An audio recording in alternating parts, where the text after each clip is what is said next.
Hello again, everyone, and welcome back to another Burlingame. It's a small-town podcast sponsored by the Burlingame Historical Society. This is Mark Lucchese, also known as Mark at the Mic, and my guest today is Pam Baker, the founder of the Women's Coaching Alliance. The Women's Coaching Alliance, or the WCA, empowers young women to become leaders through youth sports coaching opportunities. WCA's model, Coach Today, Lead for Life, serves young women athletes in their formative years, ages 15 to 26, and builds their foundational leadership skills and confidence through coaching youth sports. And now my conversation with Pam Baker. Pam Baker, welcome to the show. Thanks, Mark. It's great to be here. I hope so. We're going to have a little fun today, okay? I'm sure. As a matter of fact, we're going to start off with a little fun fact about you. Okay. And help me if I'm wrong on any of this stuff, but you graduated from Northwestern University. I did, yes. And you had a college roommate, Jane Skinner, is that correct? That is correct. And she went on to be Jane Skinner Goodell, the wife of NFL Commissioner Roger Goodell? That's true, too. Okay, I think that's crazy. So what happened? Your parents dropped you off at the dorm and she's there and you guys are dormies, or what happened there? How did that come about? We ended up both pledging the same sorority. Jane actually had transferred from Brown. She'd gone there her freshman year, so she came in as a sophomore. So we weren't in the same spot initially. Right. But we both were in the Tri-Delta sorority. Oh, Tri-Delta. Delta, Delta, Delta. I love it. Yes. Mm-hmm. Yeah, no more jokes on that one. No, we'll leave it alone. And then we lived in the sorority our second year at Northwestern, and then went on to stay and live in the same apartment thereafter. And she's just been an amazing friend ever since. So. That is terrific. And she was also the daughter of Samuel Skinner, the former Secretary of Transportation. That's and right. Chief of Staff for George H.W. Bush. Yes. The closest I get to that is my best friend's, his father was a Cub Master for the Scouts. Okay, so anyway. Her family is just a group of amazing and kind people who have done some really impressive things in the world. So. Indeed. Okay, so the WCA, Women's Coaching Alliance, has been around. You founded it in 2022? Yes, yep. We got going in June of that year. And it's grown quite a bit, right? It has, yeah. So what inspired you to start this coaching alliance? Yeah, I was really inspired by my husband, who was the athlete and the coach. Coaching was his happy place. We have twin daughters who are now 16, but as they were growing up, any sport they wanted to play, Doug was always happy to get out there and coach them. But as a coach of girls playing sports, he realized that their experience was different than his as a boy playing. And so he would always work to get more women into coaching with him. And every season he would ask the question, where are all the women coaches? And he really didn't quite understand kind of what the holdback was. And in talking to me and asking if I wanted to coach, I, like many moms, I said, I just have too many things going on. I can't possibly. And I didn't play soccer well enough to be considered a coach. Now, the reality was he was happy to coach a sport whether or not he had played it. But when he was diagnosed with pancreatic cancer early on in the pandemic in May of 2020, and then passed away a few months later. And partially because it was COVID and we couldn't do a funeral and the typical kinds of things that you do, there was this outpouring of how do we keep the memory of who he was alive.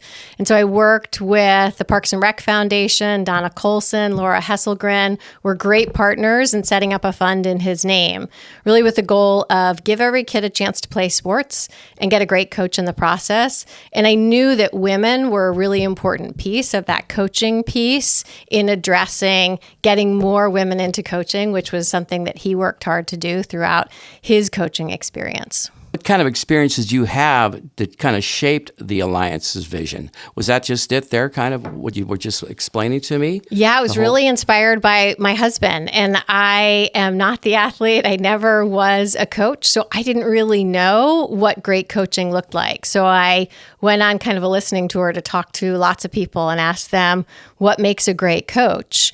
And what I heard most people respond was what I would have responded if you asked me, what makes a great leader? because my background was all in the corporate world and I understood really good leadership. And so that was an initial aha for me, that great coaching is really great leadership. And then the question was, how do we then find the right group of women to bring into coaching? I knew from my own experience and talking to other moms that moms had too much on their plates to really focus on them as a core group of coaches. So we talked to a group of high school students who had played sports. At Burlingame High? Did you start like at Burlingame? We went to Burlingame. We also went to Mercy. Okay. And they had all played sports. And when we asked them the idea of coaching younger kids, all of them said, that sounds great. I have had something really positive that I've gotten out of playing sports, and many of them liked working with kids. And so there was interest. And then the idea was, well, if we could then front load this opportunity for these gals to coach and in the process develop lifelong leadership skills, that would arm them with a great set of skills and experiences as they head out into the world. They've already got some of this incredibly valuable leadership skills before launching into jobs and careers. So that was the initial idea.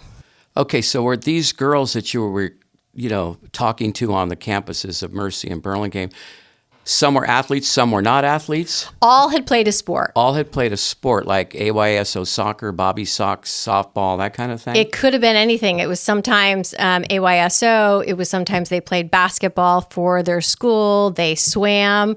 So it was an array of different sports, and people had played for different amounts of time. Sometimes folks stopped in middle school. Sometimes they continued through high school. So there was a real mix of different kinds of sports experience. So speaking of aha moments, right, there was a lot of groundwork you had to do, recruiting of girls that wanted to be coaches, right? All of that kind of thing. When was the moment when you said, okay, we can really make this thing work? What turned the corner for you?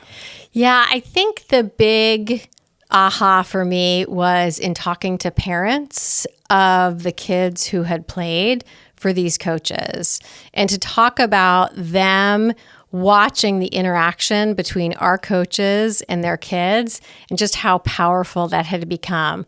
There were a number of times when I was at the Christmas tree lighting ceremony or walking down Burlingame Ave where I would see one of our coaches run into one of the kids that they had coached. And watching those kids, and we coach both boys and girls, and the same was true whether it was a boy or a girl, watching their faces light up in seeing their coaches, it was sort of this rock star moment. Mm-hmm. And hearing some of our coaches talk about the impact that this experience had had on them, we heard them use their experience in writing college essays, in doing interviews for jobs. I get asked routinely for recommendations for college applications. That was the time when it really clicked that not only are we making a difference for these young women, but we're making a difference for the kids that they coached. And then over time, as we got more people involved, particularly folks in leadership who saw the impact of those coaching skills and how they can translate into the work world, I think that's when we all pieced it together to say, yeah, I think we've got something important in here. Yeah. Were there any moments of despair? Like, what did I get myself into? Absolutely. When I first had to fill out all of the paperwork to become a nonprofit, there was a lot of head scratching as to how we were going to do that. I had never been involved in a nonprofit. There was a lot of legal process that was challenging. And I had to ask the question, do I do it? Do I try to find somebody else to do it? And do we do it at all? Is it really important to become a nonprofit? So that was one. And then thinking about how do we come up with the curriculum to train our coaches? They're not adults. They're not parents. And so how do we think differently about meeting them where they are and training them effectively? This is a group that does a lot more with video and visual kinds of learning as opposed to long written documents. So we had to think differently about how we were training these gals. We couldn't sit them in a room for 3 or 4 hours and expect that they were going to absorb everything. And so all of those felt like big challenges in the moment. And so there are definitely things that come up that we say, I'm not quite sure how we're going to navigate this one. But I think we continue to look at what we hear from our coaches and recognize we're doing something that's really important and different for them. And that's what keeps us moving forward. So you had a nice circle of people that you could kind of lean on for ideas and suggestions, right? Yeah, absolutely. A little core group that you had established? Yep. Okay. They started as volunteers. And now we've got a team of 7 people who are dedicated to working with us. We've got a board that started with 3 of us and has now grown to 10 people. It's a good-sized board. Yeah. So all of them have been folks who have helped support it, and we've been able to lean on in different ways throughout. What was the time span? I mean, you've been doing this for 2 years, right? It's been in business. I guess that's what you would call it, in business for 2 years. How long did it take from the moment of conception to when you actually saw coaches coaching, girls coaching girls? Did it take several months for that thing to happen or what?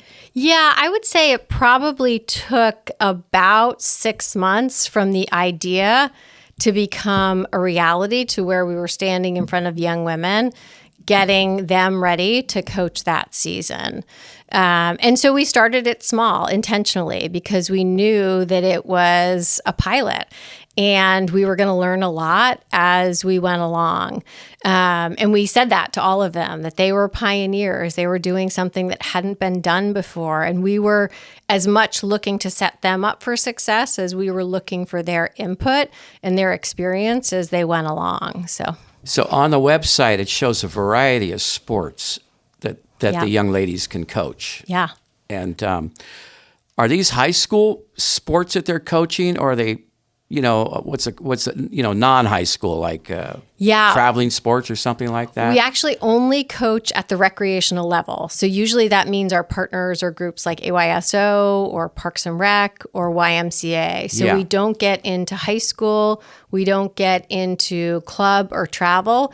And the reason is because our focus is to develop female leaders, using youth sports as the way that we do that, as opposed to focusing on developing coaches who will go on to coach for their entire careers. Now, some may stay in coaching and continue to move up the ranks, and that's great. That's not our main focus, but if that happens, we see that as a really great byproduct.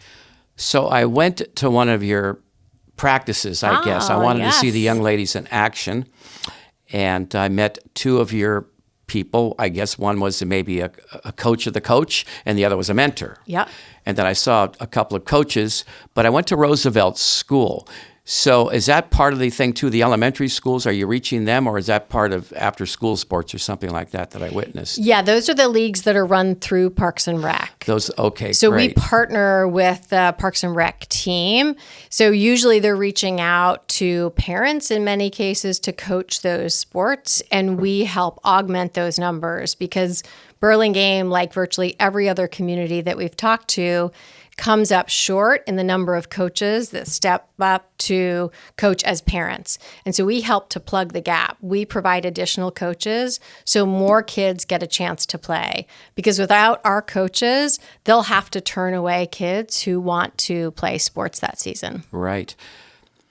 So the girls that I saw coaching that particular afternoon, was that volunteer, or did they have to go through the academy to become coaches to do that?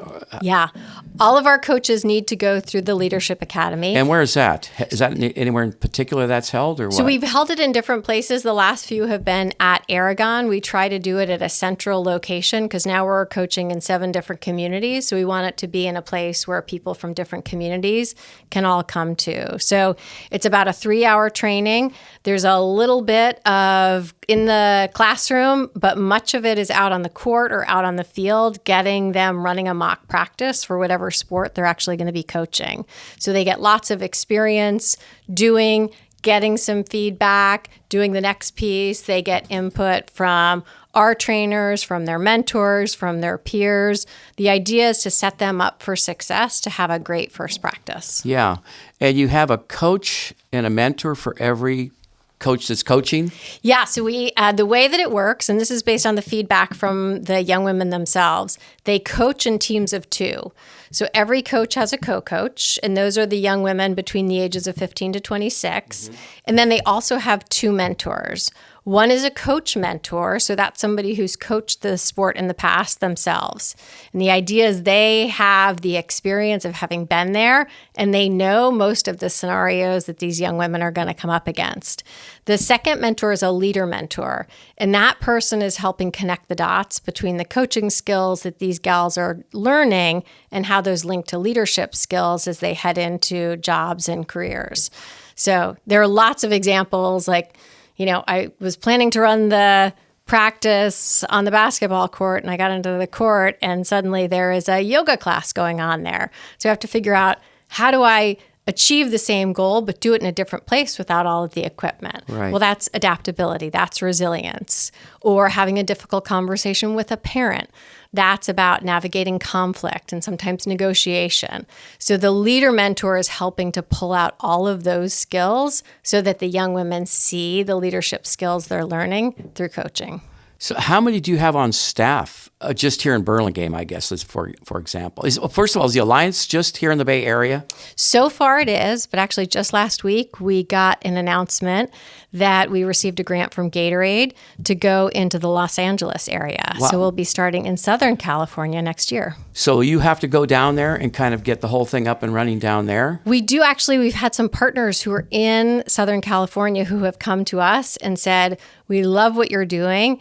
Help us get it up and running here. So there will be some involvement of our team going down there. That's fabulous. But we've really been pulled in. Who wrote the grant to Gatorade? How did you get the grant from Gatorade, I should say? We got connected through a board member to somebody at Gatorade who connected us with the folks involved in the grant application process.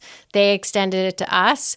They have identified about a dozen different strategic markets throughout the country. The Bay Area was not one of them, but they gave us a small grant because they were so supportive of what we do.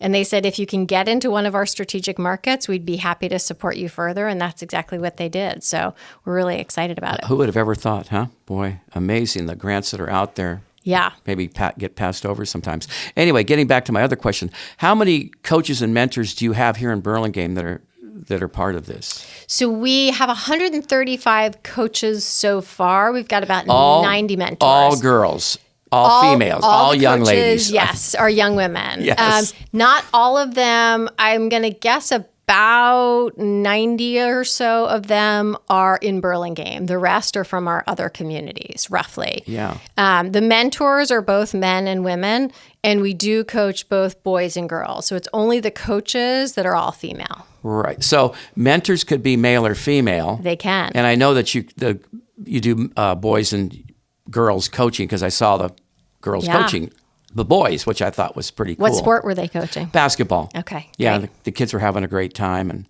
you could see that the girls are working very hard at coaching. And I think the mentor, I'm not sure if it was the coach mentor or anyway, was observing the whole thing. So that's what we ask our mentors to do, not to get involved, not to run the practice, but just to be there and take notes and provide some feedback to the coaches, because for the vast majority of these young women, it's the first time they've coached, and we want them to be supported throughout the experience. Yeah, they weren't interfering at all, which I thought was great. How do you spend your day? What do you do all day?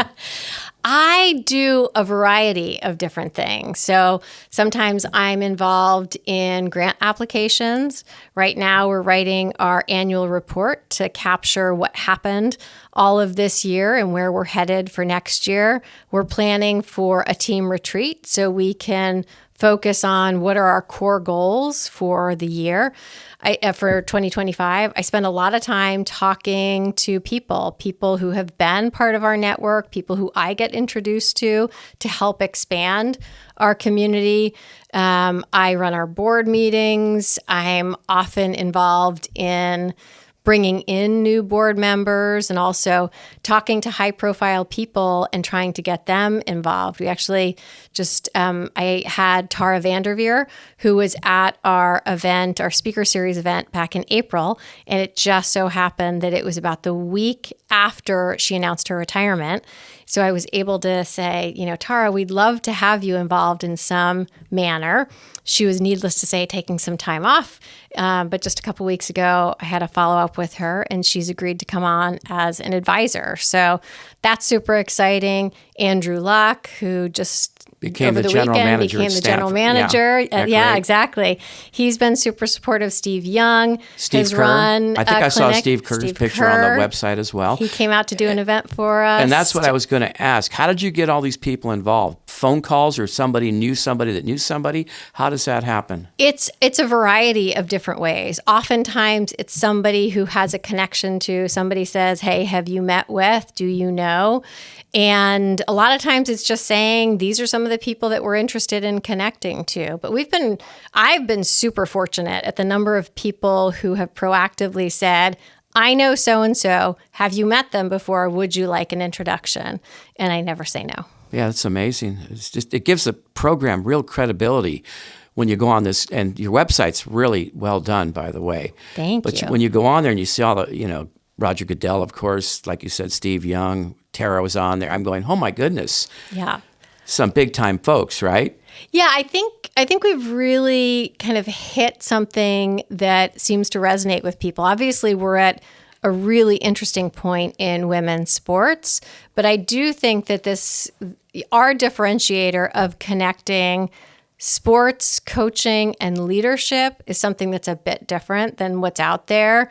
I think there's a recognition that supporting young women in developing these leadership skills early on, giving them the confidence in themselves and the experience to lean on, can be a difference maker. We've got some time to prove out that hypothesis, but we're also working on a study that will evaluate what are the leadership skills that women develop through coaching so that we can help connect those dots between that experience and how those link into the business world. Yeah. Okay. So I saw on the website, no experience necessary and get paid to coach. What does that mean? So we do ask that we make sure that all of our coaches who coach have played the sport. So to the degree we're talking about experience, we want experience with the sport from having played it. And then we take them through our leadership academy where they get trained to be ready to coach. It's funny, I often get that question, and I will look at some of those introductory coach trainings that they have through Parks and Rec. My husband was a great example. He had never played soccer a day in his life. They were looking for coaches, and he said, I'll coach. Nobody ever asked him if he had any experience playing or coaching soccer.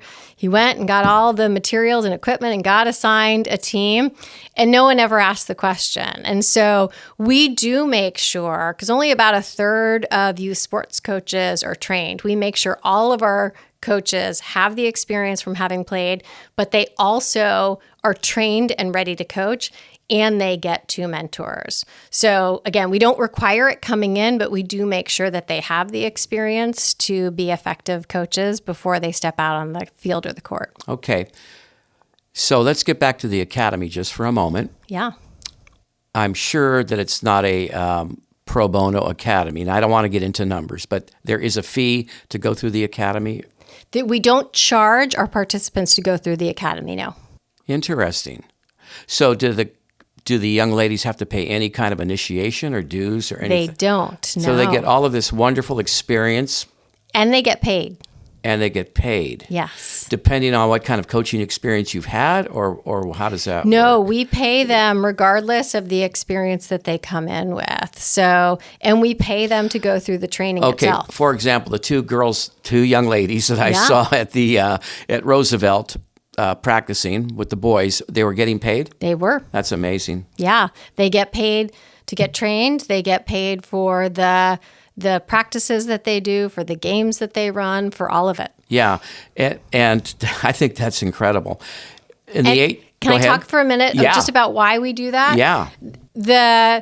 The reason behind that, A, is because the reality is for many of our coaches, if they weren't coaching with us, they would have a part-time job with the Gap or Starbucks. So we're trying to level that playing field.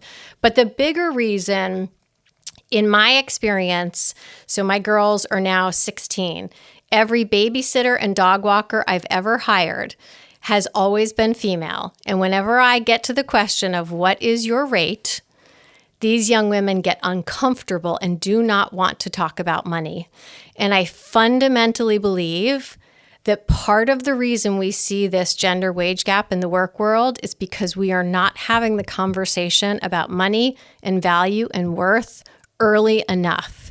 And part of what I want to do is crack open that conversation. It is about money, but it's also about the emotion that sits underneath the topic of money that prevents us as young women, as older women, for asking for what we are worth. I experienced it in the work world. I was paid $20,000 less than the gentleman sitting next to me doing the same work, and it wasn't okay then. I didn't step up and say anything about it, and it's not okay now. So I really believe that these young women can do something different as they head out into the work world. So we pay them, but we pay them partially as a reason to open this conversation about money and what I call the financial gremlins that sit underneath it. Wow, that was well said, Pam. That came from the heart, and I don't know, that good for you guys. Thank you. Yeah. We're looking forward to seeing if we can bend the curve. And I think you're going to. So, okay. How's the Alliance increased opportunities for women in coaching? How does that come about?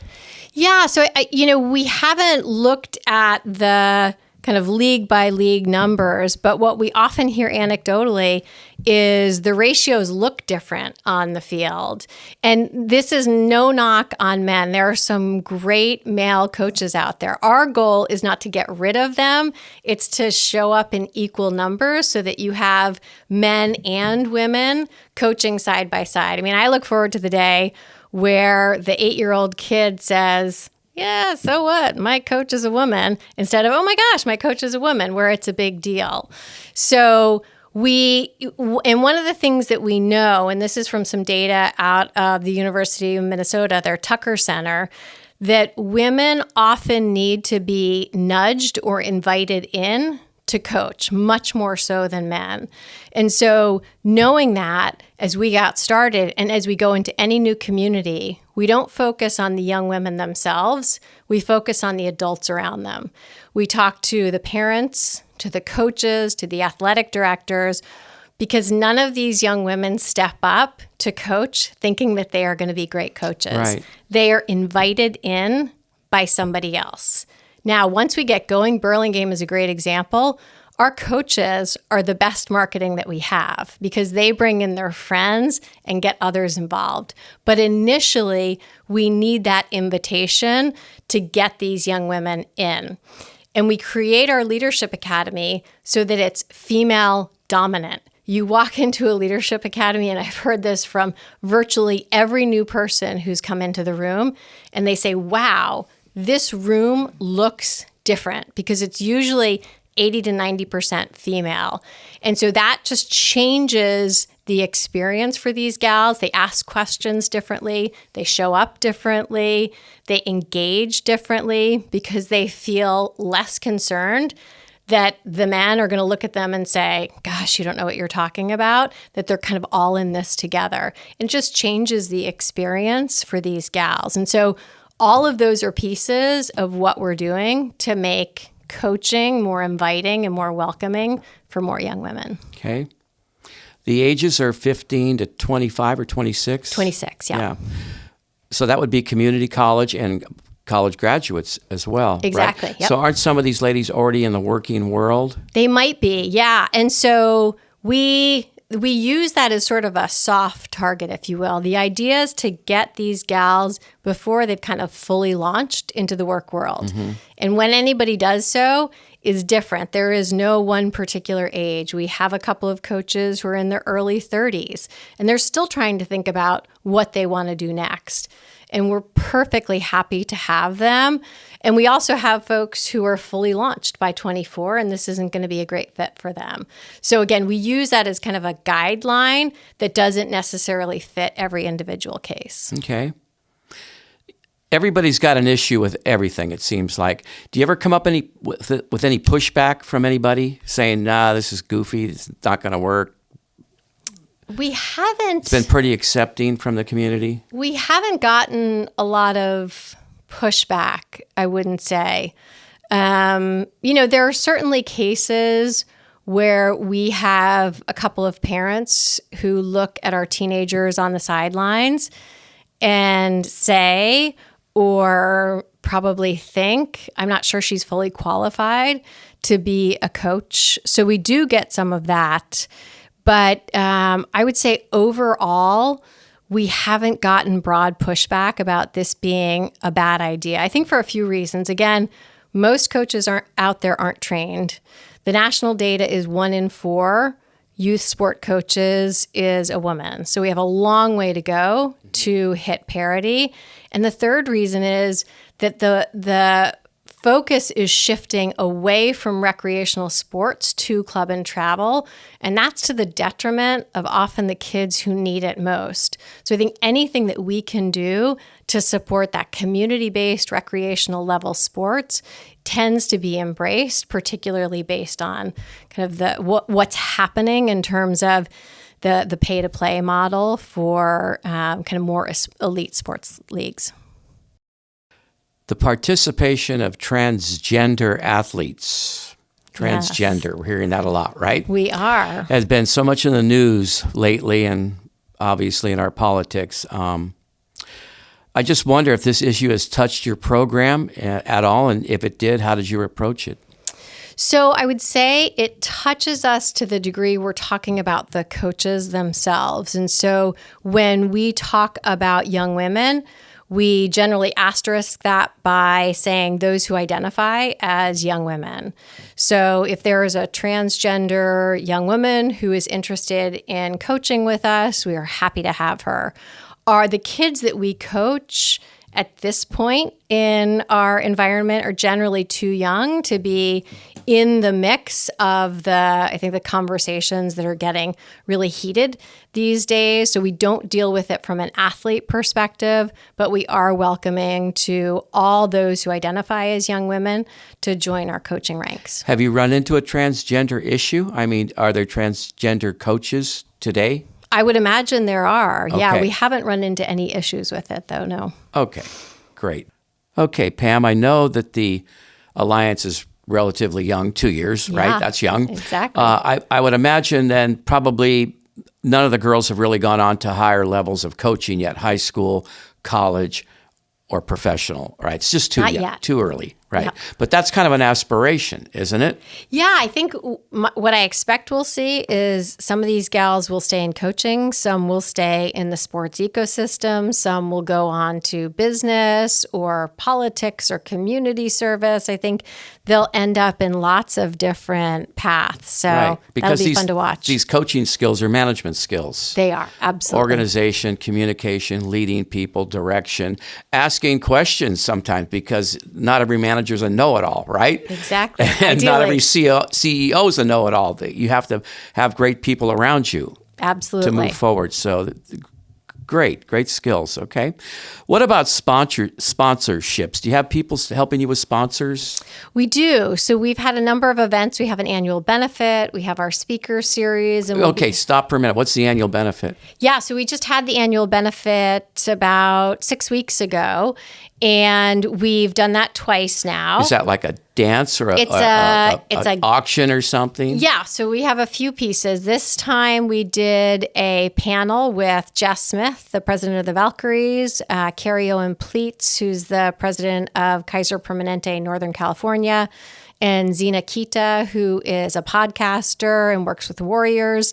So they were talking about the transformative impact. And where was this? Where was it held? This was over at CSM. Okay. Our first one was at the Burlingame Community Center. Great. But we also had our coaches in action showing how they coach younger kids how to play sports. So the idea is we're often working with kids who have never played a sport. So some of our attendees had never played any of the sports that we coach. So we got them out there learning some of the key skills. So they just got some of the basics down.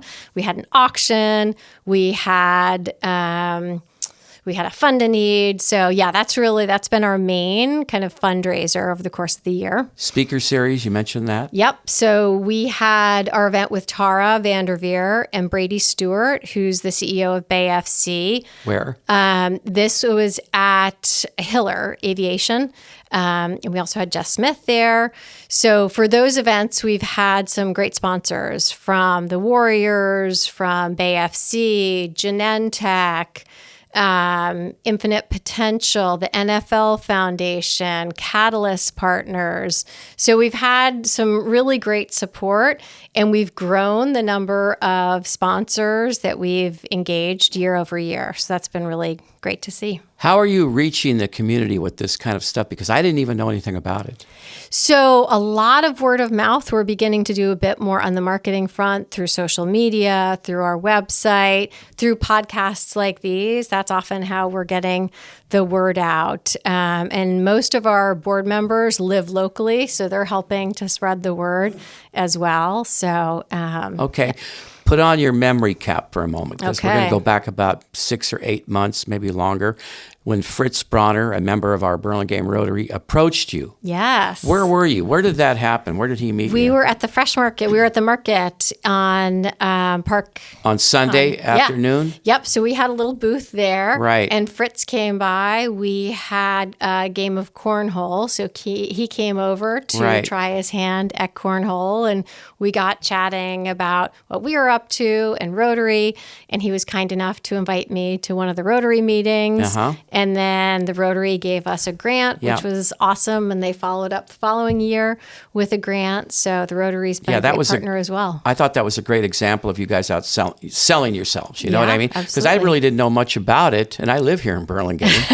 All of my kids are grown. No, not too far. But I just didn't know about it. So it was great to hear. And it's wonderful what you're doing. So.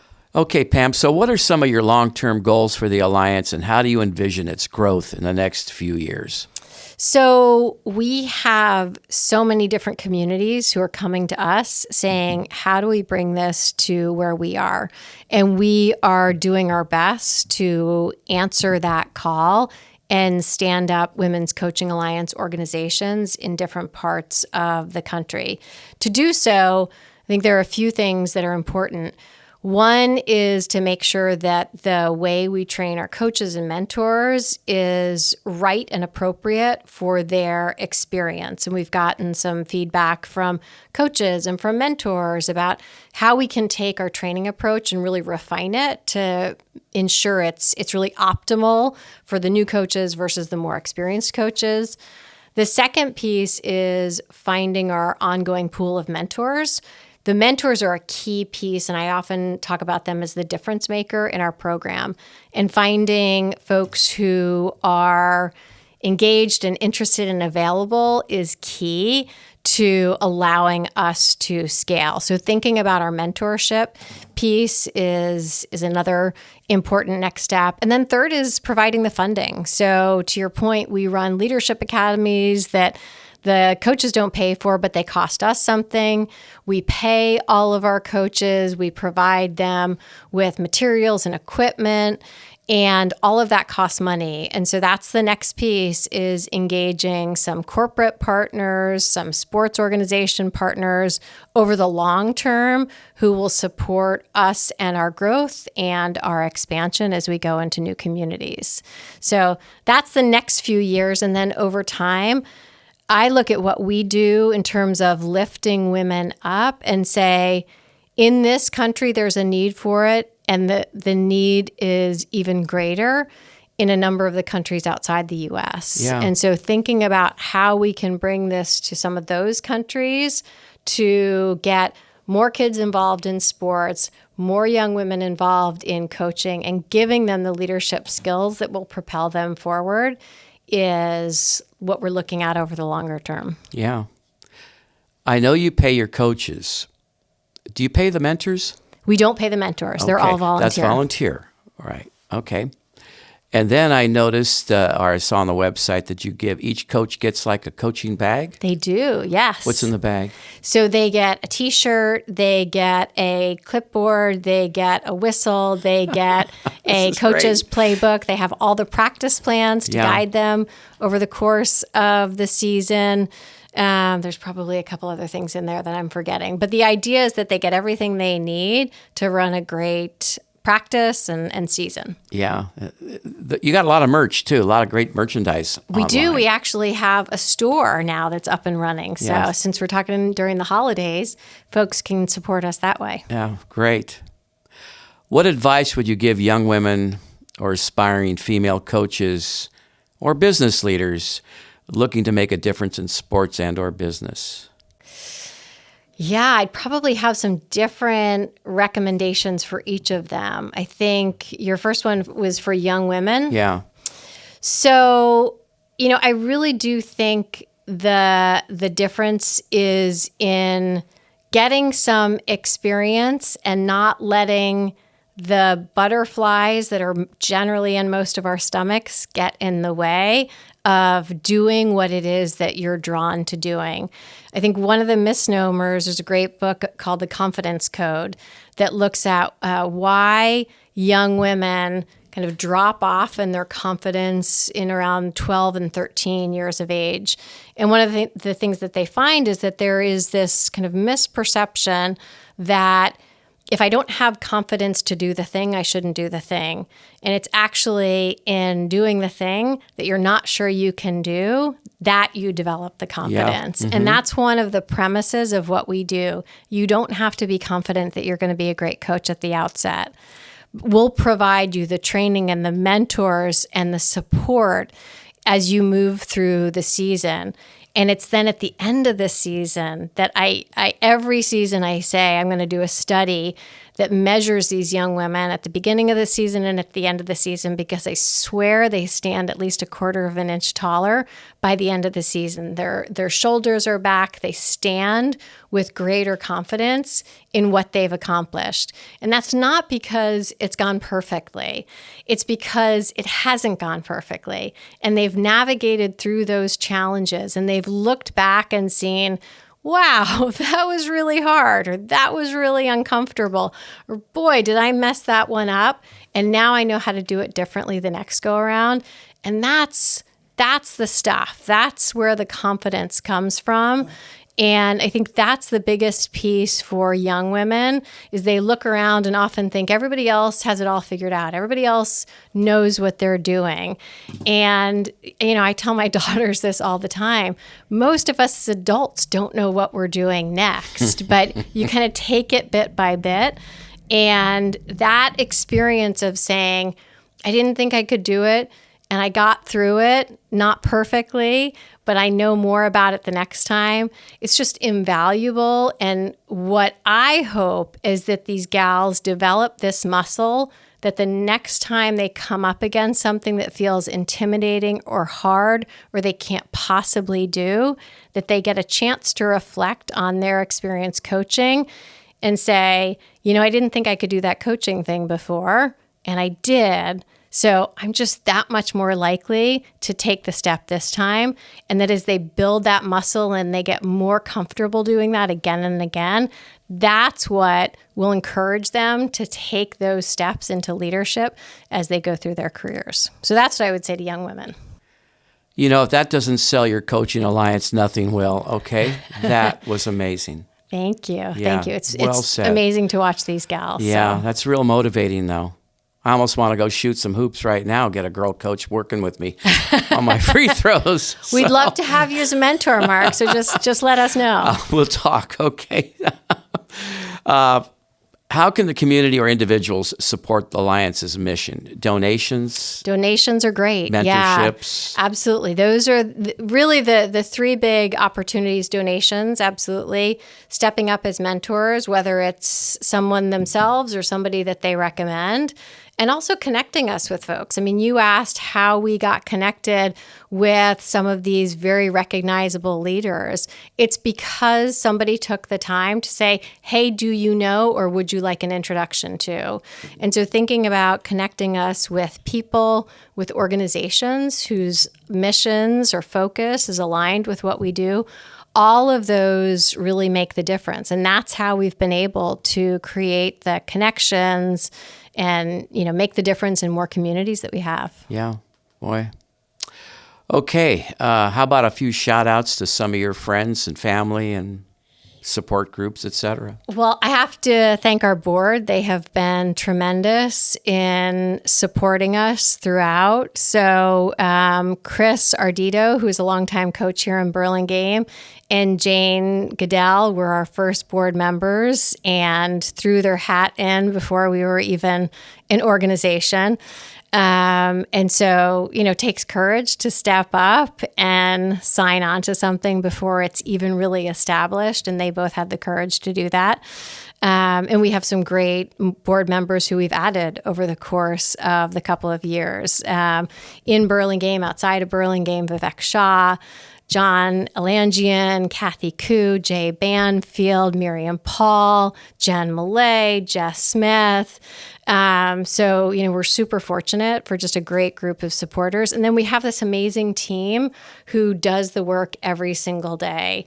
Marcy Lowe, who leads all of our operations, Kathy Toon, who put together all of our curriculum and content for our training, Kristen Jerome, who leads all of our events, Heidi Schell, who does a phone call with every single prospective coach and mentor. We have Magda Marcel. We have Leighton Burgess. And Magda does just amazing things with social media. Leighton does a lot of the website and our messaging out to our audience. So all of them play such a tremendous role in doing what we do. And, I get the chance to sort of step back and admire it all. So, yeah, we're super fortunate to have a dedicated group. 2 years' time. Yeah. Unbelievable. Okay.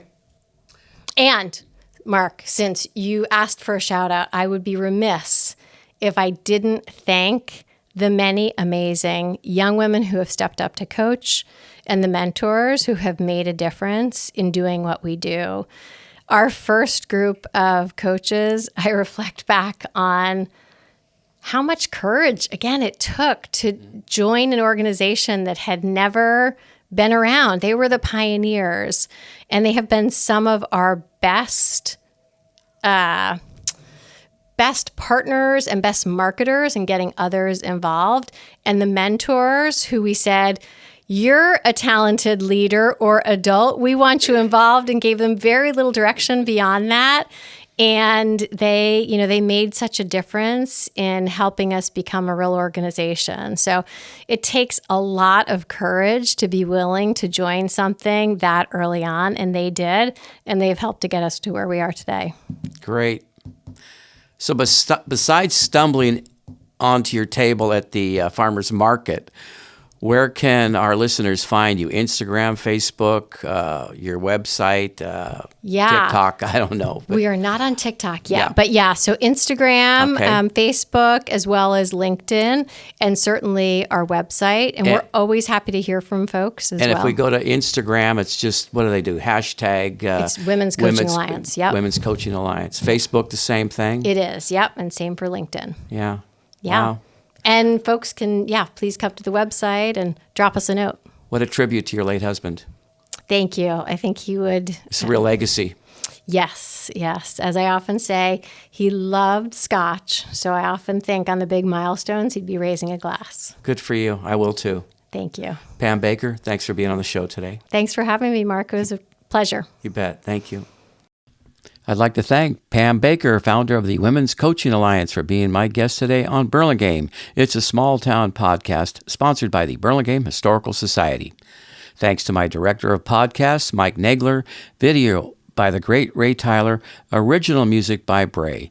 You can hear more of Bray at braymusic.com. This podcast was recorded at the Burlingame Public Library on Tuesday, December 3rd, 2024. The Burlingame Historical Society copyrights this podcast, and no part can be copied or replayed without the permission of the Burlingame Historical Society. Finally, if you like what we have been doing, we love comments, and please subscribe. So until next time, everyone, see you around Burlingame. It's a small town.